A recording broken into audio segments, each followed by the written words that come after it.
Hello guys, welcome to Tallus classes. आज इस video में हम पढ़ने वाले हैं संख्या पद्धति की एक्सरसाइज 1.3। ये हम 9th क्लास की मैथ की सीरीज चला रहे हैं जिसमें हम पढ़ चुके हैं 1.1, 1.3। आज इस वीडियो में हम 1.3 कवर करेंगे।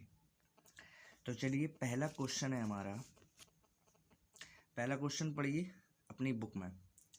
निम्नलिखित भिन्नों को दशमलव रूप में लिखिए और बताइए कि प्रत्येक का दशमलव प्रसार किस प्रकार का है। तो पहला क्वेश्चन है, पहले का फर्स्ट है 36/100 को हमें बताना है कि इसका दशमलव रूप कैसा है और दशमलव प्रसार भी कैसा है। तो हम क्या करते हैं गाइस, सबसे पहले हम अंश में हर का भाग लगाते हैं, यानी कि 100 का भाग हम 36 में देते हैं। तो हम क्या करते हैं, 36 छोटे हैं, 100 बड़े हैं, 100 का भाग 36 में जाएगा नहीं। तो हम क्या करेंगे, एक दशमलव लगाएंगे और एक ज़ीरो बढ़ाएंगे। तो हम क्या करते हैं, जिस किसी को भी भाग लगाना अगर नहीं आता है तो हमने एक प्लेलिस्ट बनाई हुई है बेसिक्स ऑफ मैथमेटिक्स की, जिसमें हमने बताया है कि भाग कैसे लगाते हैं। मैं लिंक उसकी डिस्क्रिप्शन में दे दूंगा, आप जाके चेक कर सकते हैं। तो क्या करते हैं, 100 का भाग लगाते हैं 360 में। तो 100 तिया 300 माइनस करेंगे 0 60 आ गया, और 3 में से 3 गया 0। अब क्या करते हैं, दशमलव जब हम लगा लेते हैं तो 0 हम कितने भी बार बढ़ा सकते हैं। 60 में 100 का भाग जाएगा नहीं, तो हम क्या करते हैं, एक 0 और बढ़ाते हैं। 100 छंग 600 माइनस करेंगे शेषफल 0। तो जो दशमलव हमें मिला है वो मिला है 0.36, जो कि कैसा है, शांत। इसका यही आंसर है। चलिए दूसरा क्वेश्चन करते हैं। दूसरा क्वेश्चन है हमारा 1/11। इसी प्रकार से हम अंश में हर से भाग देते हैं 11 से। तो 11 से भाग जाएगा नहीं एक में, तो हम क्या करेंगे, दशमलव लगा के एक 0 बढ़ाएंगे। अभी भी 10 0 बढ़ाने के बाद भी 10 छोटे हैं, 11 से भाग जाएगा नहीं। तो हम क्या करेंगे, एक 0 और बढ़ाते हैं। जब 2 0 यानी कि 2 0 या 2 अंक का उतारा लेते हैं, ये 2 0 बढ़ाते हैं, तो एक 0 हम यहाँ लगाते हैं। चलिए 11 से भाग देते हैं 100 में। 11 नाम 99 माइनस करेंगे 1, और फिर हम 0 बढ़ाएंगे। तो 10 में भाग जाएगा नहीं, फिर एक 0 बढ़ाएंगे यहाँ पे, फिर यहाँ एक 0 बढ़ाएंगे। तो 10 नाम 99। तो इसी तरीके से माइनस करेंगे इसको, तो आएगा 1।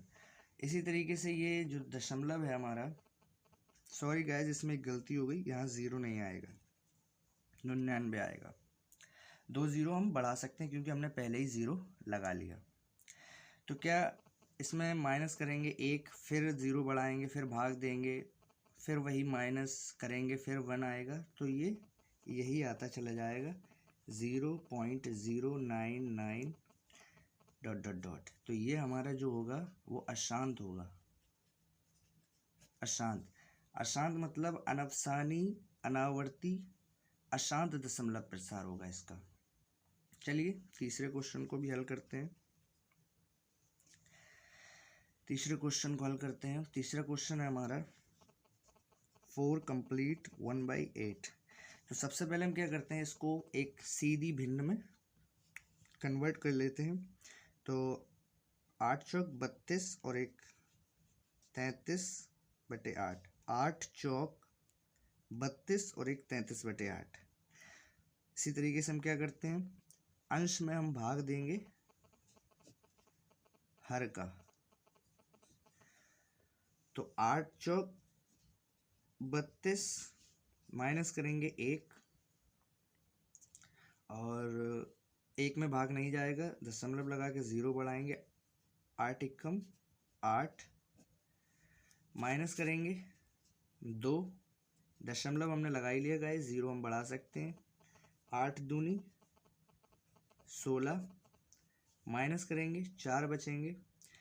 दशमलव हम लगा ही चुके हैं, 0 बढ़ा सकते हैं, तो 8 पंजे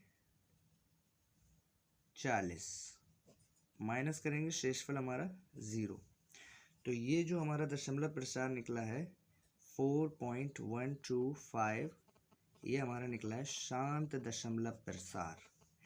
इसी तरीके से हम चौथा क्वेश्चन हल करते हैं। तो चौथा क्वेश्चन है हमारा 3/13।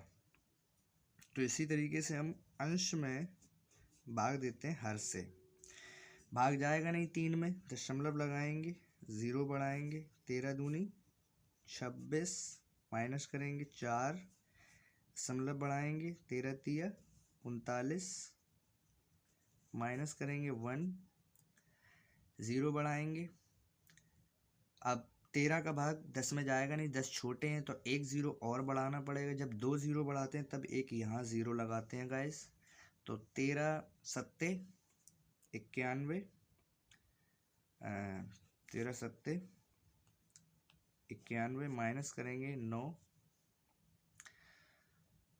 और 0 बढ़ाएंगे 1, 13 छंग 78 और 13 सत्ते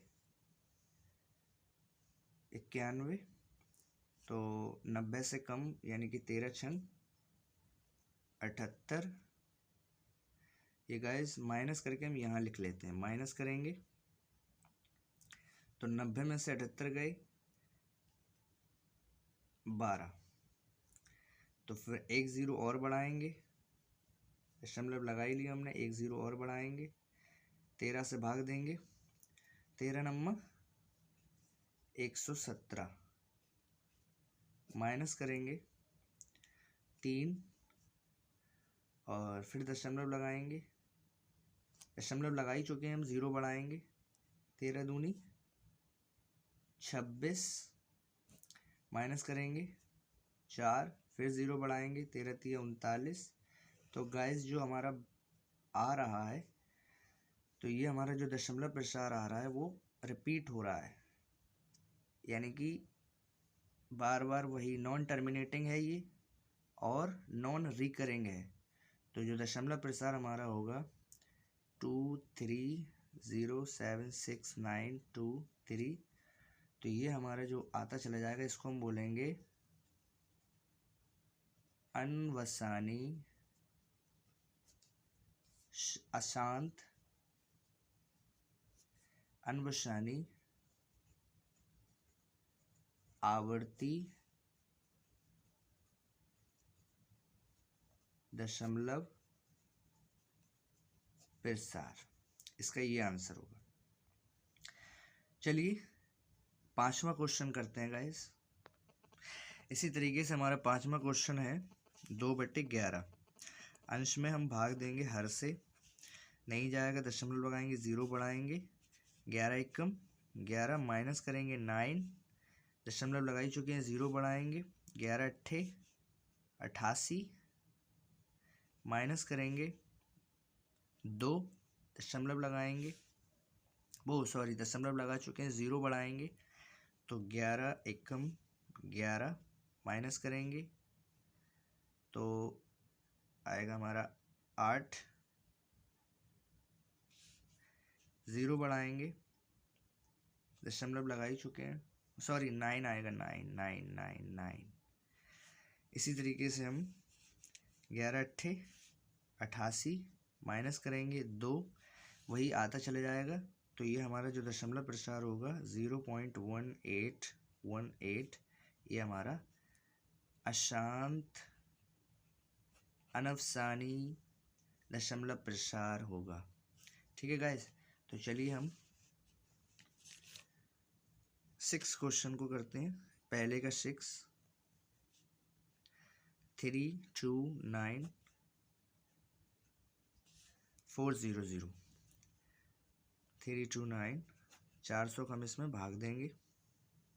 तो हम क्या करते हैं गाइस, भाग नहीं जाएगा तो हम दशमलव लगा के 0 बढ़ाएंगे। अब हो गए ये 3290, अब 400 का भाग चला जाएगा, जब भी ऐसा भाग करना हुआ करेगा इस, तो सबसे पहले हमने भाग लगाने की वीडियो बनाई है जो प्लेलिस्ट में मौजूद है, आप जाके चेक कर सकते हैं, लिंक डिस्क्रिप्शन में, भाग कैसे लगाते हैं।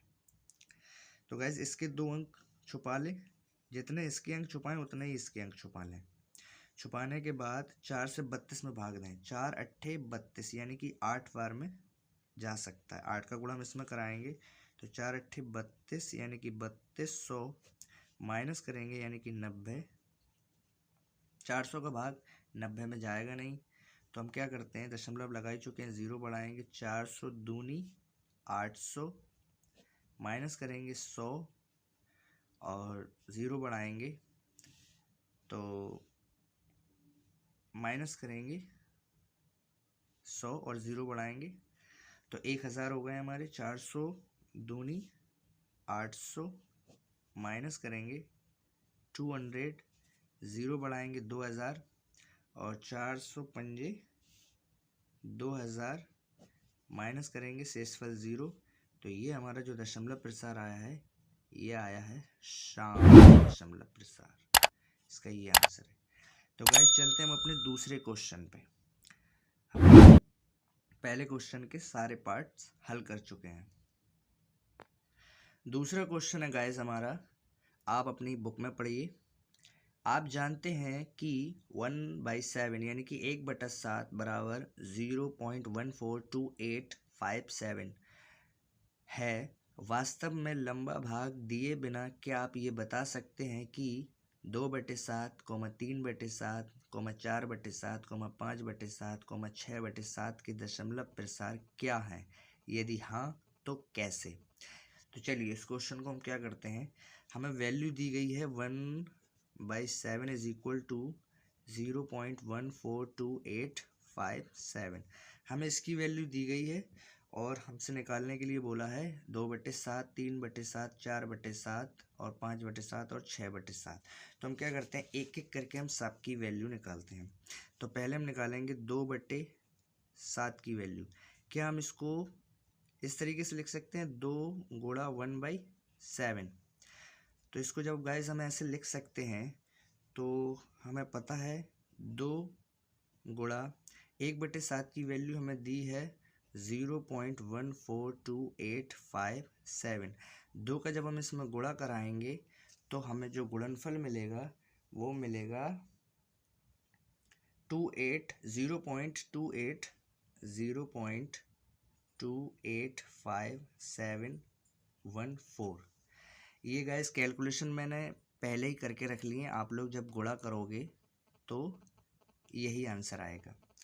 तो जो है ये इसका अशांत दशमलव प्रसार है गाइस। इसका हमने बताया है दशमलव प्रसार कैसा है, अशांत। ठीक है, जब अशांत दशमलव प्रसार लेंगे हम, ये जो दशमलव प्रसार लिया है अशांत है, ये वार लगा हुआ है इसके ऊपर, तो अशांत ही वैल्यू आई। इसी तरीके से हम क्या करते हैं, 3/7 को हम लिख सकते हैं 3 गुणा 1/7।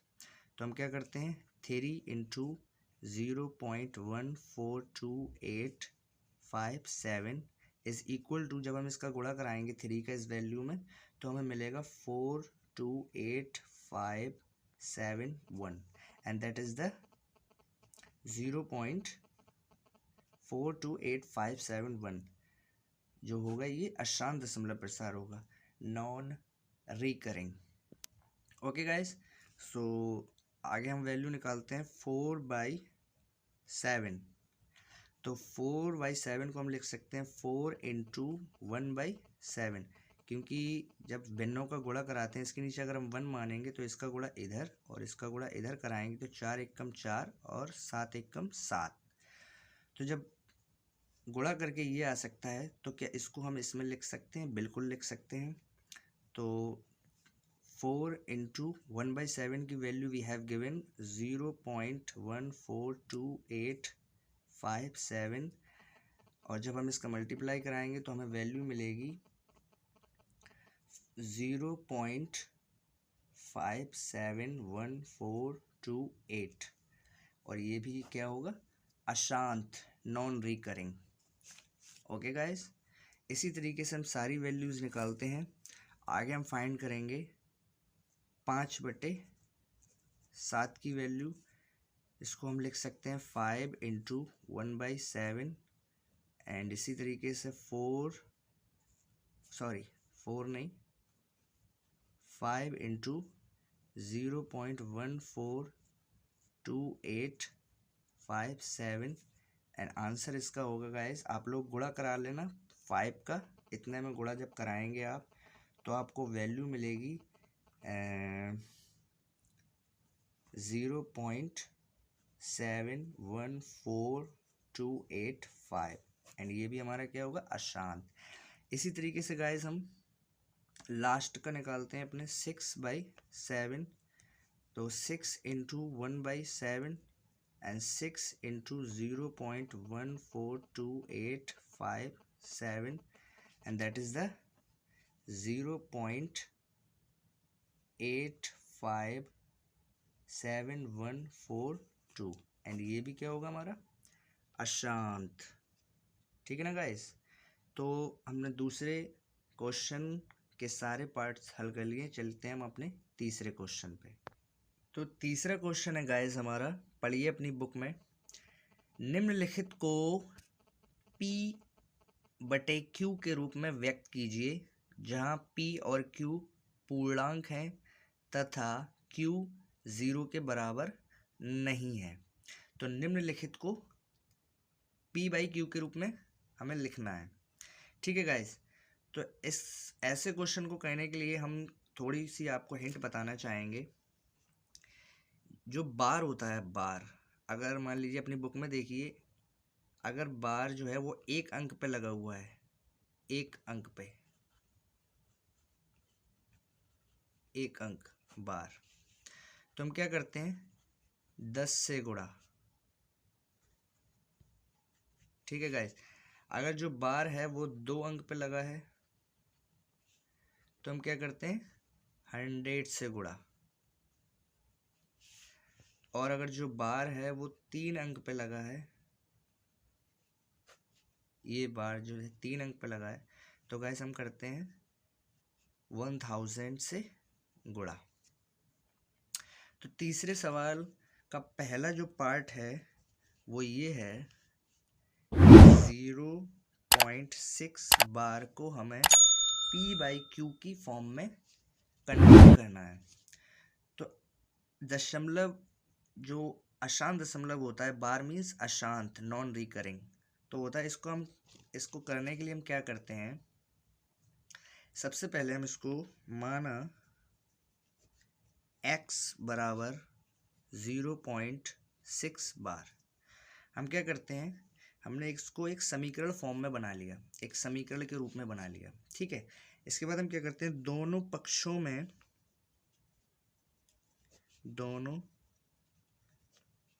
में साइड्स में, दोनों साइड्स में एक अंक पे बार लगा हुआ है ना, एक अंक पे, मैंने बताया एक अंक पे जब बार होता है तो 10 से गुणा करते हैं। तो हम क्या करते हैं, दोनों पक्षों में 10 से गुणा करने पर। ओके गाइस, तो हम क्या करते हैं, सबसे पहले इसको समीकरण 1 मान लेते हैं और दोनों पक्षों में जब हम गुणा कराएंगे तो 10 से यहाँ गुणा कराएंगे, यानी कि 10x इज इक्वल टू, जब इसमें 10 से गुणा कराएंगे तो 0.6 बार इज इंटू 10। तो जो समीकरण बनेगा 10x इज इक्वल टू, जब इसमें 10 से हम गुणा कराएंगे, 10 से गुणा कराएंगे तो क्या होगा, जो अंक है ये दशमलव यहाँ खिसक के आ जाएगा, यानी कि 6.6। ठीक है, समीकरण 2 इसको हम मान लेते हैं। अब क्या करते हैं, हम समीकरण 2 से समीकरण 1 को घटाने पर, घटाते हैं गाइस, ठीक है, ये याद रखना। तो समीकरण 2 है हमारा 10x इज इक्वल टू 6.6, समीकरण 2, इसमें से हम माइनस कर देंगे समीकरण 1, x इज इक्वल टू 0.6, समीकरण 1। जब इसमें से इसको माइनस करेंगे, जब इसमें से इसको माइनस करेंगे तो क्या करेंगे, 6.6 में से 0.6 माइनस होगा तो बचेगा 6, और 10x में से एक x घटेगा तो बचेगा 9x। प्लस के ज़्यादा हैं तो इसलिए प्लस का चिन्ह आ गया। अब हम क्या करते हैं, 9 जो है वो इसके इनटू में है यानी कि गुणा में है। जब बराबर के हम उधर ले जाते हैं तो वो भाग में चले जाते हैं यानी कि डिवीज़न में, यानी कि x इज़ इक्वल टू 6/9। इसको हमने बदल दिया p/q की फॉर्म में। ठीक है, तो जो हमारा होगा, जो हमारा था यानी कि x हमने किसको माना था 0.6 बार, वो हमारे किसके बराबर है 6.9 के बराबर है, जो कि हमने p/q की फॉर्म में इसको बदल दिया। यही हमारा आंसर है। ठीक है गाइस, इसी तरीके से हम क्या करते हैं, सेकंड क्वेश्चन कॉल करते हैं। सेकंड पार्ट इस क्वेश्चन का है, सेकंड पार्ट 0.47, जो बार लगा हुआ है वो सिर्फ 7 पे लगा हुआ है, ना कि 47 पे लगा हुआ है।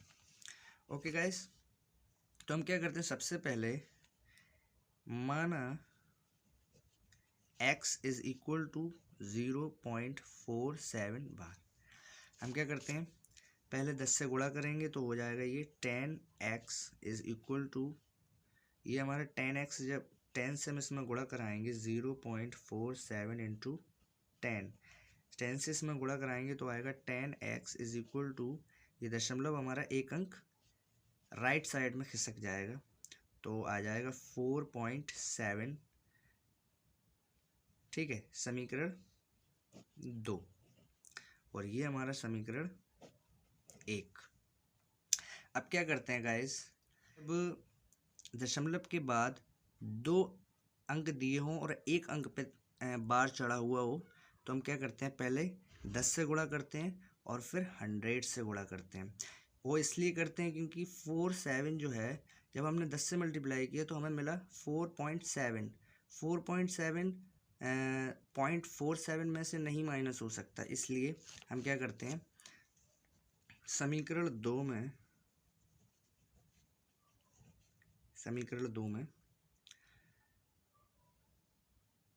100 से गुणा करने पर, तो हम क्या करते हैं गाइस, समीकरण 1 को हम पुनः, समीकरण 1 को इधर लिख लीजिए, पुनः समीकरण 1 को 100 से गुणा करने पर, तो समीकरण 1 है हमारा ये x इज इक्वल टू 0.47। इसको जब 100 से गुणा करेंगे तो आ जाएगा 100x इज इक्वल टू, इसको जब 100 से मल्टीप्लाई करेंगे तो ये दशमलव है ये 2 अंक खिसक जाएगा यानी कि 47.7। तो ये हमारा जो समीकरण बना है इसको हम नंबर दे देते हैं 3rd। अब क्या करते हैं गाइस, समीकरण 3 से 2 को घटाने पर, समीकरण 3 है हमारा 100x इज इक्वल टू 47.7। ठीक है, समीकरण ये 3rd है हमारा, और समीकरण 2 है हमारा 10x इज इक्वल टू 4.7, ये हमारा समीकरण 2 है। जब इसको माइनस करेंगे तो 100x में से 10x जाएगा तो बचेंगे 90x बराबर, 47 में से 4 जाएंगे बचेंगे 43, और 0.7 जब घटेंगे तो आ जाएगा 0। ठीक है ना गाइस, तो इसको हम यहाँ लिख लेते हैं। तो जो हमारे घटाने पे आया वो आया है 90x इज इक्वल टू 43। तो हम क्या करते हैं, ये इसके गुणा में है, जब यहाँ लाएंगे तो भाग में आ जाएगा, तो x बराबर 43/90। तो ये x की वैल्यू आ गई। x हमने क्या माना था, x हमने माना था x बराबर 0.47 बार, जो कि हमारा आया है 43/90। ठीक है, इसको हमने p/q के रूप में बदल दिया है, यही हमारा आंसर है। चलिए चलते हैं अब इसके पार्ट 3rd पे। पार्ट 3rd भी गाइस यहीं सॉल्व कर लेते हैं। इसका पार्ट 3rd है, आप वीडियो को रिवाइज कर करके देख लेना। ठीक है, इसका पार्ट 3rd है 0.001 बार तीनों अंक पे लगा हुआ है। जब हमने बताया था जब 3 अंक पे बार होता है, जब 3 अंक पे बार होता है तो 1000 से मल्टीप्लाई करते हैं।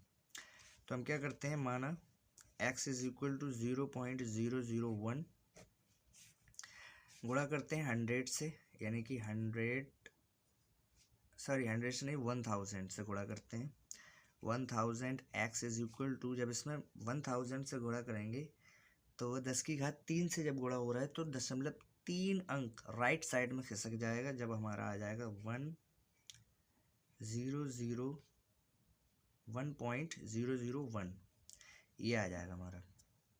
ठीक है, तो समीकरण ये हमारा पहला और ये हमारा दूसरा। इसमें से जब इसको माइनस करेंगे तो आएगा 100x में से एक x गया तो आया 999x इज इक्वल टू, इसमें से जब इसको माइनस करेंगे तो 0.001 माइनस हो जाएगा तो बचेगा क्या, एक में से 0 गया 1, 0.001 में से 001 जाएगा तो 0, तो आया हमारा 99 इज इक्वल टू 1 x। तो x के जो 999 है वो x के मल्टीप्लिकेशन में है, जब वहाँ जाएगा तो भाग में जाएगा। तो x इज इक्वल टू 1/999। तो जो है x की वैल्यू ये आई, और x को हमने क्या माना था, x को हमने माना था 0.001 बार। इसकी वैल्यू हमने निकाली है 1/999। इसको हमने बदल चुके हैं हम p/q की फॉर्म में। यही हमारा आंसर है। तो चलिए गाइस हम अपने 4th क्वेश्चन पे चलते हैं। तो गाइस 4th क्वेश्चन अपनी बुक में पढ़िए। 0.9999 ... को p/q के रूप में व्यक्त कीजिए। क्या आप अपने उत्तर से आश्चर्यचकित हैं? अपने तो जो 4th क्वेश्चन गाइस हमें दिया है वो भी हमारा 3rd क्वेश्चन की तरह है। तो हम क्या करते हैं, हमें दिया है 0.99999 को हमें बदलना है p/q की फॉर्म में। ठीक है, अब वहाँ हमने क्या किया था, जब बार लगा हुआ था तो हमने बताया था 1 अंक पे बार हो तो 10 से गुणा करते हैं, 2 अंक पे बार हो तो 100 से गुणा करते हैं, और 3 अंक पे बार हो तो 1000 से गुणा करते हैं। यहाँ जब वार ना हो तब किससे गुणा करते हैं, तब गाइस सिर्फ 10 से गुणा करते हैं। तो हम क्या करते हैं, माना x इज इक्वल टू 0.99999। समीकरण 1। इसकी प्रैक्टिस काफ़ी हो चुकी होगी अब, तो चलिए थोड़ा डायरेक्ट करते हैं, टाइम बचाने के लिए, वीडियो ज़्यादा लंबा ना हो। तो क्या करते हैं, माना इसमें 10 से गुणा करते हैं, 10x। जब इसमें 10 से गुणा करेंगे तो 0.1 अंक राइट साइड में खिसक जाएगा, तो आ जाएगा दशमलव यहाँ से यहाँ आ जाएगा, तो आ जाएगा 9.99999। समीकरण 2। समीकरण 2 से जब 1 को घटाएंगे तो आएगा 10x में से 1x जाएगा तो आएगा 9 बराबर, और 9 में से 0 गया 9, दशमलव से दशमलव जहाँ है वहीं रहेगा, और 9 9 9 9 9 5 बार 9 में से 5 बार 9 को जब घटाएंगे तो आएगा 0। ठीक है, ये आएगा 9x। 10x में से 1x गया तो 9x। ओके गाइस, तो जो मल्टीप्लिकेशन में होता है वो बराबर के वहाँ जाके भाग में चला जाता है। तो x बराबर 9/9, एंड 9 1 ज़ा 9, 9 1 ज़ा 9, तो x इज इक्वल टू 1।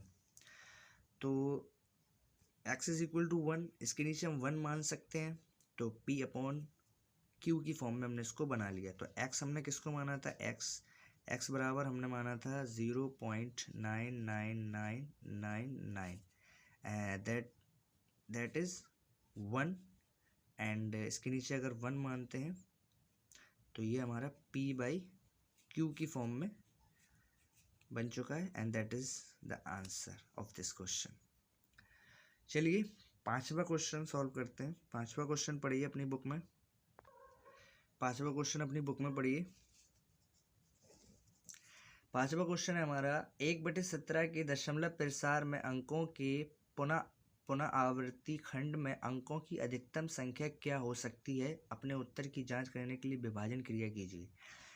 विभाजन क्रिया करके बताना है गाइस हमें कि जो दशमलव प्रसार होगा 1/17 में भाग करने से दशमलव जो प्रसार होगा उनकी पुनरावृत्ति खंड में अंकों की अधिकतम संख्या क्या हो सकती है। चलिए, तो 1/17 हमें दिया है, तो हम क्या करते हैं, एक में हम 17 से भाग देते हैं। 17 से भाग नहीं जाएगा तो 0 दशमलव लगाएंगे, एक 0 बढ़ाएंगे, फिर भी नहीं जाएगा। 17 बड़े हैं 10 छोटे हैं, तो हम क्या करते हैं, एक 0 यहाँ बढ़ा के 2 0 यहाँ बढ़ा लेते हैं। तो 17 का पहाड़ा इतने बार पढ़िए कि 100 से ज़्यादा ना हो। तो 17 पंजे 85, इसको माइनस करेंगे तो आएगा 15। ठीक है गाइस, दशमलव हमने लगा ही लिया था, एक 0 और बढ़ा लेते हैं।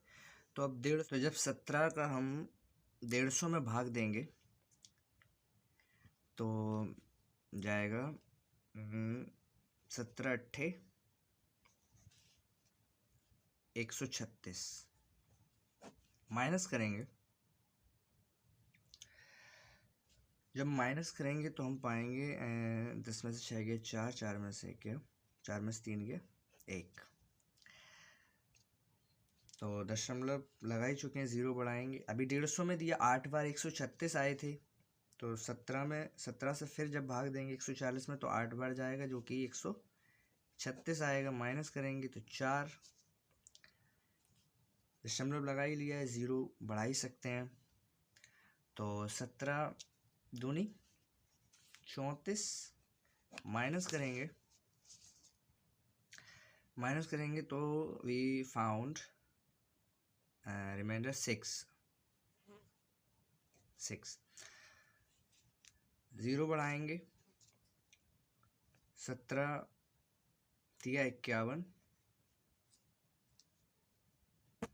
माइनस करेंगे 9, 0 बढ़ाएंगे, 17 पंजे 85, माइनस करेंगे 5, 0 बढ़ाएंगे तो 17 दूनी 34, माइनस करेंगे 16 और 0 बढ़ाएंगे तो हो गया 160। जब हमने 150 में पढ़ा था तो 17 का 8 बार गया था 136, और उसी में 17 जब ऐड करेंगे 136 में तो हो जाएगा 151, जो कि 9 बार जाएगा, 151। माइनस करेंगे तो आएगा 9। ओके गाइस, 9 आएगा, 0 बढ़ाएंगे तो 17 पंजे, इसका हम यहाँ लिख लेते हैं 90 आया था,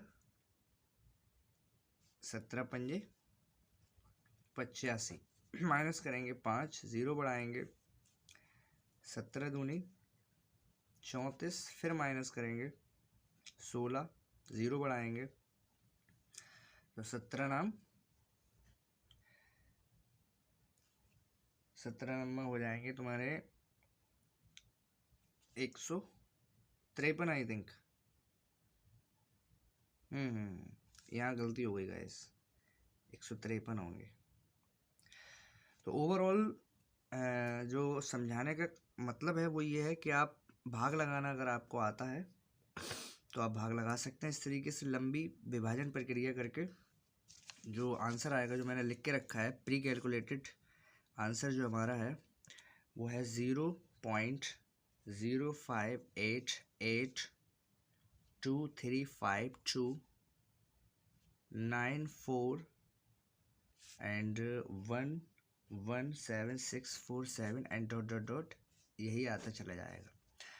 तो जो पुनरावृत्ति खंड में जो अंकों की अधिकतम संख्या जो होगी वो होगी हमारी 1 2 3 4 5 6 7 8 9 10 11 12 13 14 15 16। तो अधिकतम अंक जो होंगे हमारे वो कितने होंगे? 16। यही इसका आंसर है। भाग लगाने के लिए गाइस जगह नहीं बची थी, इसलिए मैंने आपको डायरेक्ट आंसर बता दिया। आप भाग लगा के देख सकते हैं। मतलब कहने का मतलब ये कि 058823529411764 के बाद फिर यहीं से 0588 शुरू हो जाएगा, फिर शुरू हो जाएगा, फिर से शुरू हो जाएगा। तो मतलब कहने का ये पुनरावर्ती खंड में जो अंकों की अधिकतम संख्या है वो कितनी है? 16। यानी कि ये 16 अंक बार बार रिपीट होते रहेंगे।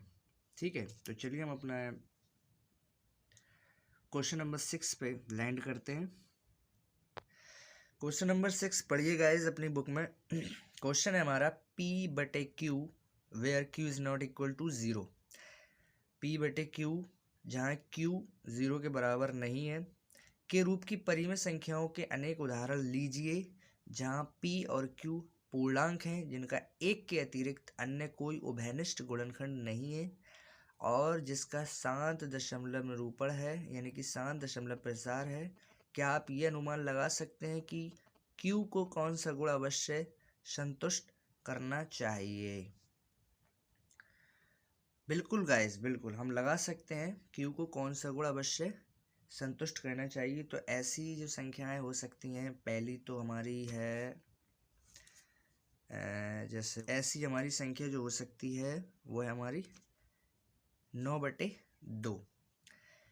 9/2 हमारी संख्या ऐसी हो सकती है जहाँ P और Q दोनों, इसको P/Q की फॉर्म में जब हम बदलेंगे तो P और Q दोनों हमारे पूर्णांक हैं और जो हमारा Q है वो 0 के बराबर भी नहीं है। तो जो दशमलव हमारा होगा इसका, जैसे प्रसार जो होगा वो 9 में हम 2 से भाग दे के चेक कर सकते हैं। तो 2 चौक 8 माइनस करेंगे 1 में भाग नहीं जाएगा तो दशमलव लगा के 0 बढ़ाएंगे, 2 पंजे 10, शेषफल 0। सो इसका जो दशमलव प्रसार निकल कर आया है वो है 4.5। 4.5 इसका दशमलव प्रसार है। तो हमने ये भी कंडीशन सेटिस्फाई कर दी कि इसका जो निरूपण होना चाहिए वो दशमलव निरूपण जो होना चाहिए वो शांत होना चाहिए। तो शांत है इसका दशमलव निरूपण और वो संख्या क्या हो सकती है? वो हो सकती है 9/2। इसी तरीके से दूसरी संख्या जो हो सकती है हमारी वो हो सकती है 7/4 यानी कि 7/4, जिसको जहाँ 7 और 4 दोनों P और Q दोनों पूर्णांक हैं और Q जो है वो हमारा 0 के बराबर नहीं है। इसी तरीके से हमारी संख्या हो सकती है 12/5। इसी तरीके से हमारी संख्या हो सकती है एक 17/10 और एक हमारी संख्या हो सकती है 2/5। तो एक एक करके हम चेक करते हैं कि इनका दशमलव प्रसार कैसा है। तो 7 में जब 4 से भाग देंगे तो 4 एकम 4 माइनस करेंगे 3, दशमलव लगाएंगे 0 बढ़ाएंगे 4 सत्ते 28 माइनस करेंगे 2, 0 बढ़ाएंगे 4 पंजे 20, शेषफल 0। तो इसका जो दशमलव प्रसार निकल कर आया 7/4 का वो आया 1.75। ये भी कंडीशन फुलफिल हो गई, जो दशमलव प्रसार है हमारा वो शांत है। इसी तरीके से हम 12 का चेक करते हैं। 12/5 का चेक करते हैं। ये हमारी पहली संख्या है, ये हमारी दूसरी संख्या है, ये हमारी तीसरी संख्या है, ये हमारी चौथी संख्या है। इसी तरीके से ये हमारी पांचवी संख्या और इसी तरीके से हम अनेक संख्याएं ले सकते हैं जो जहाँ P और Q दोनों पूर्णांक हैं और Q जो है 0 के बराबर नहीं है और इनका दशमलव प्रसार शांत है। तो चलिए 12 में हम 5 से भाग देते हैं तो 5 दूनी 10 माइनस करेंगे 2, दशमलव लगाएंगे 0 बढ़ाएंगे 5 चौक 20 माइनस करेंगे 0, यानी कि इसका भी दशमलव प्रसार जो है वो है 2.4 जो कि क्या है? शांत। ये भी क्या है? शांत। ये भी क्या है? शांत। इसी तरीके से हम 17 में भाग देते हैं 10 से तो 10 एकम 10 माइनस करेंगे 7, दशमलव लगाएंगे 0 बढ़ाएंगे 10 सत्ते 70। इसका भी दशमलव प्रसार जो है वो क्या है 1.7, जो कि क्या है हमारा शांत। इसी तरीके से हम 2 में 5 से भाग देते हैं तो भाग जाएगा नहीं, तो 0 दशमलव और 0 एक यहाँ बढ़ाएंगे 5 चौक 20 माइनस करेंगे 0, तो इसका भी जो दशमलव प्रसार आया 0.4, जो कि हमारा शांत। इसी तरीके से हम अनगिनत संख्याएं ले सकते हैं। आप सोच सकते हैं ऐसी संख्याएं, अनुमान लगा सकते हैं, और जब आप प्रैक्टिस करेंगे तो आप डेफिनेटली ऐसी संख्याएं अनगिनत रूप से ले सकते हैं। तो guys it demands practice, it's all up to you. तो चलिए हम अपने क्वेश्चन नंबर 7 पर लैंड करते हैं। क्वेश्चन नंबर 7 पढ़िए। हमारा क्वेश्चन नंबर 7 है, ऐसी 3 संख्याएं लिखिए जिनके दशमलव प्रसार अनअवसानी अनावर्ती हों। तो गाइज ऐसी जो संख्याएं होती हैं जिनके दशमलव प्रसार अनवसानी और अनावर्ती होते हैं, तो ऐसी संख्याएं जो होती हैं वो अपरिमेय संख्याएं होती हैं। तो सभी जो अपरिमेय संख्याएं होती हैं वो अनवसानी और अनावर्ती दशमलव प्रसार देती हैं।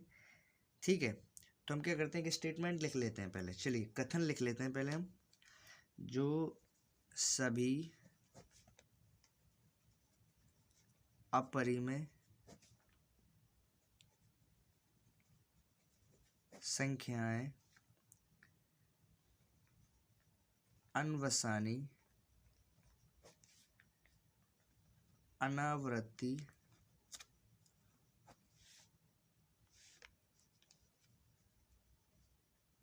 दशमलव प्रसार देती हैं। ठीक है, तो मतलब इन्होंने जो पूछा है कि इन्होंने पूछा है 3 ऐसी संख्याएं लिखी जिनके दशमलव प्रसार अनवसानी अनावर्ती हों। तो जो अपरिमेय संख्याएं होती हैं उन्हीं के जो दशमलव प्रसार होते हैं वो अनवसानी और अनावर्ती दशमलव प्रसार होते हैं। अपरिमेय संख्याएं जो होती हैं वो अनवसानी अनावर्ती दशमलव प्रसार देती हैं। तो हम ऐसे 3 संख्याएं ले लेते हैं। जैसे अपरिमेय संख्याएं हमारी हो जाती हैं जैसे √2, जैसे √7 हो गया। ठीक है, जैसे हो सकता है हमारा √3, और हो सकती है हमारी √5। मल्टीपल हमें लेना कितने थे 3, क्वेश्चन में हमें 3 बोला है। ठीक है, आप कोई सी 3 अपरिमेय संख्याएं ले सकते हैं जो कि अब अनवसानी अनावर्ती दशमलव प्रसार देती हैं। तो क्वेश्चन इसका यही सॉल्व हो गया, यही इसका आंसर है। चलिए अब अपने क्वेश्चन नंबर 8 पर लैंड करते हैं। क्वेश्चन नंबर 8 जो हमारा है वो पढ़िए अपनी बुक में। वो हमारा है, परिमेय संख्याओं 5/7 और 9/11 के बीच की 3 अलग अलग अपरिमेय संख्याएं ज्ञात कीजिए। गाइस बोला है सवाल में कि हमें परिमेय संख्याएं दे दी हैं, 2 परिमेय संख्याएं दे दी हैं हमें 5/7 एंड 9/11। इनके बीच हमें 3 अलग अलग अपरिमेय संख्याएं निकालना है हमें। 2 परिमेय संख्याओं के बीच 3 अपरिमेय संख्याएं हमें निकालना है। तो क्या करते हैं, सबसे पहले हम इनको इनके दशमलव प्रसार में दशमलव रूप में बदल लेते हैं। उनके दशमलव प्रसार देखते हैं पहले हम। तो जब 5/7 और 9/11 के बीच की हमें 3 अपरिमेय संख्याएं निकालना है, तो हम क्या करते हैं, इसको हम पहले दशमलव रूप में बदल देते हैं। तो गाइज हमने पहले ही प्री कैलकुलेटेड जो आंसर लिख के रखा हुआ है वो ये है कि जब हम इसको दशमलव रूप में बदलेंगे तो जो हमारा दशमलव रूप इसका आएगा वो आएगा 5/7 को हम लिख सकते हैं 0.714285। ठीक है, इसी तरीके से और जो हमें निकालना है ये 9/7 जो है वो 9/11 जो है इसको हम लिख सकते हैं 0.818181।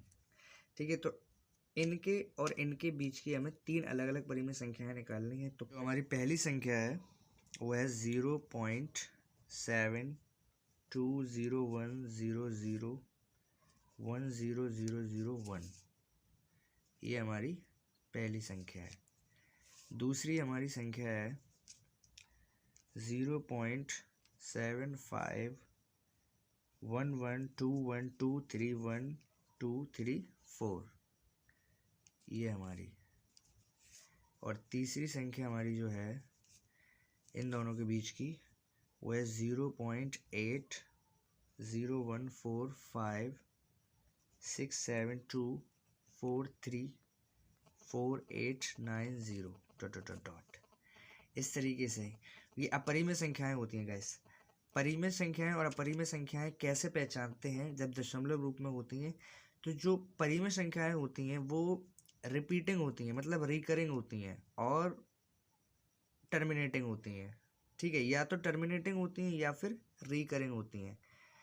दोनों में से एक कंडीशन फुलफिल हो रही होती है रैशनल नंबर्स की। जो परिमेय संख्याएं होती हैं उनकी दो में से एक कंडीशन फुलफिल हो रही होती है। पहली कंडीशन की या तो वो शांत दशमलव प्रसार का होगा, या फिर जो होगा जो अशांत होगा अगर, तो जो अंक होंगे वो रिपीट हो रहे होंगे।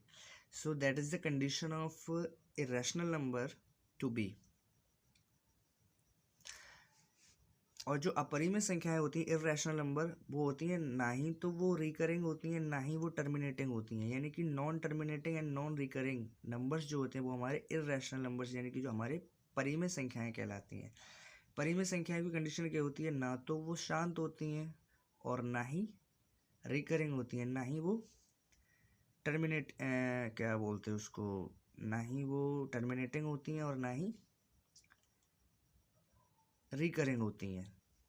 मतलब आप देखो अगर तो 7201 के बाद 00 एंड 1, फिर 000 एंड 1, अभी 1 के बाद 2 0 आए, फिर 1 के बाद 3 0, फिर 1 के बाद 4 0, फिर 1 के बाद 5 0, जो इनका कोई अंत ही नहीं है। That is called irrational number in the form of decimal. इसी तरीके से आप इसको देख सकते हैं 75112 112 123 1234 12345 12345 and so on. So this is the condition to be a irrational number in the form of decimal. चलिए हमने अपना क्वेश्चन नंबर 8 जो है वो कंप्लीट कर लिया है। क्वेश्चन नंबर 9 हम देखते हैं। That is very interesting question to find a rational number और irrational numbers. In this question we will find which one is rational number और इरेशनल नंबर। सो गाइस मैं इंग्लिश इसलिए बोल रहा हूँ कि जो इंग्लिश मीडियम के बच्चे हैं उनको भी फ़ायदा हो इससे। मतलब कहने का मतलब ये है कि 9 क्वेश्चन पे चलिए पहले हम अपना लैंड करते हैं। 9 क्वेश्चन पढ़िए क्या बोल रहा है इसमें। क्वेश्चन नंबर 9 गाइस, बताइए कि निम्नलिखित संख्याओं में कौन कौन संख्याएं परिमेय और कौन कौन संख्याएं अपरिमेय हैं। ठीक है, तो हमें पहली संख्या दी है, आप लोग अपनी बुक में सवाल को पढ़िए। पहली संख्या में दी है √23। जो संख्या अंडर रूट में होती हैं, ऐसी संख्याएं जो किसी का वर्ग नहीं है, यानी कि ऐसी संख्या जो पूर्ण वर्ग नहीं है और वो अंडर रूट में है, that is called irrational number, यानी कि अपरिमेय संख्या।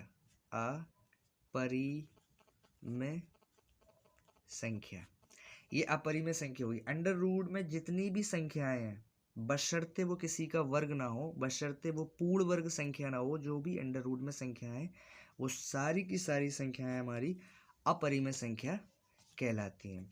Just like this, second part of question number 9 is under root 2 to 5। अब जो अंडर रूट में 225 हमें दिया हुआ है, ये किसका वर्ग है? ये जो है इसको हम कैसे लिख सकते हैं? अंडर रूट में हम लिख सकते हैं, ये 225 है वो 15 का वर्ग है, यानी कि हम लिख सकते हैं 15 गुणा 15।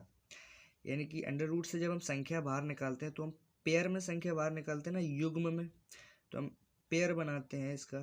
15 का एक जोड़ा बन गया तो हम अंडर रूट से इसको बाहर निकाल सकते हैं 15। यानी कि 225 जो है वो एक पूर्ण वर्ग संख्या है। किसका वर्ग है? 15 का। तो हमने इसको बाहर निकाल लिया। ये अब क्या बन गया? परिमेय संख्या। क्या बन गया? परिमेय संख्या। इसलिए मैं बोल रहा हूँ कि अंडर रूट में जितनी भी संख्याएं होती हैं वो सारी अपरिमेय होती हैं, बशर्ते जो संख्या अंडर रूट में दी गई है वो पूर्ण वर्ग संख्या ना हो। इसी तरीके से हम देखते हैं third part of question number 9 is 0.3796। ये हमारी परिमेय संख्या है। परिमेय संख्या। दिस इज बिकॉज ये जो है ये शांत दशमलव प्रसार है। ठीक है, शांत दशमलव प्रसार है तो हमारी परिमेय संख्या होगी, मैंने बोला। इसी तरीके से फोर्थ जो पार्ट है हमारा वो है 7.47847800। दशमलव रूप में संख्याओं को कैसे पता लगाएं परिमेय अपरिमेय? मैंने पहले ही बताया कि संख्याएं अगर अशांत हैं और रिपीटेड है, मतलब रिकरिंग है, तो वो क्या होगी? परिमेय संख्या होगी। परिमेय संख्या होगी। और ऐसा दशमलव प्रसार जिसमें अंक जो है ना तो टर्मिनेटिंग है, यानी कि ना तो वो शांत है, और ना ही वो रिकरिंग है, ना ही उनका रेपिटेशन हो रहा है। ठीक है, ना ही वो दोहराए जा रहे हैं। तो मतलब कहने का मतलब ये कि ऐसा दशमलव प्रसार जिसमें दोनों कंडीशन फुलफिल ना हो, यानी कि ऐसा दशमलव प्रसार, ऐसा डेसिमल एक्सपेंशन जो कि ना ही टर्मिनेटिंग हो, यानी कि नॉन टर्मिनेटिंग हो, नॉन रिकरिंग हो, वो हमारा इर्रेशनल नंबर कहलाता है। इर्रेशनल डेसिमल एक्सपेंशन कहलाता है। ठीक है, अपरिमेय संख्या दशमलव प्रसार कहलाता है। इसी तरीके से हम देखते हैं fifth part of question number 9 is 1.1010001000100001 ... इसी तरीके से अब इस संख्या को देखिए, ये एक अपरिमेय संख्या है। क्या है? अपरिमेय संख्या। एंड दैट्स बिकॉज ये ना तो टर्मिनेटिंग है और ना ही रिकरिंग है, यानी कि ये जो दशमलव प्रसार है, जो डेसिमल एक्सपेंशन है, ये नॉन टर्मिनेटिंग है, यानी कि अशांत है, और नॉन रिकरिंग है, जो कि नॉन रिकरिंग है, यानी कि दोहराया भी नहीं जा रहा है। तो जो ऐसा दशमलव प्रसार होगा वो क्या होगा? हमारा अपरिमेय संख्या। ये देखिए 1 0, 1 के बाद 2 0, 1 के बाद 3 0, 1 के बाद 4 0, एंड सो ऑन, 1 के बाद 5 0, एंड सो ऑन 1 0 0 0। ओके, सो ये एक्सरसाइज हमने कंप्लीट कर ली है। क्वेश्चन 9 क्वेश्चन हमने सॉल्व किए इस क्वेश्चन एक्सरसाइज में। सो प्लीज़ गाइस, वीडियो अगर पसंद आई हो तो लाइक करें, शेयर करें अपने साथियों को, जिससे उनका भी भला हो, एंड सब्सक्राइब करें चैनल को, ताकि आपसे कोई भी वीडियो मिस ना हो, आपसे कोई भी एक्सरसाइज। जो 9th क्लास मैथ्स की सीरीज़ हम चला रहे हैं, जिसमें हम पहले भी एक्सरसाइज कवर कर चुके हैं और आने वाले वीडियोज़ में हम और एक्सरसाइज कवर करेंगे। तो आपसे कोई भी वीडियो मिस ना हो, तो इसलिए चैनल को सब्सक्राइब करें। Thank you for watching this video. जय हिंद, जय भारत।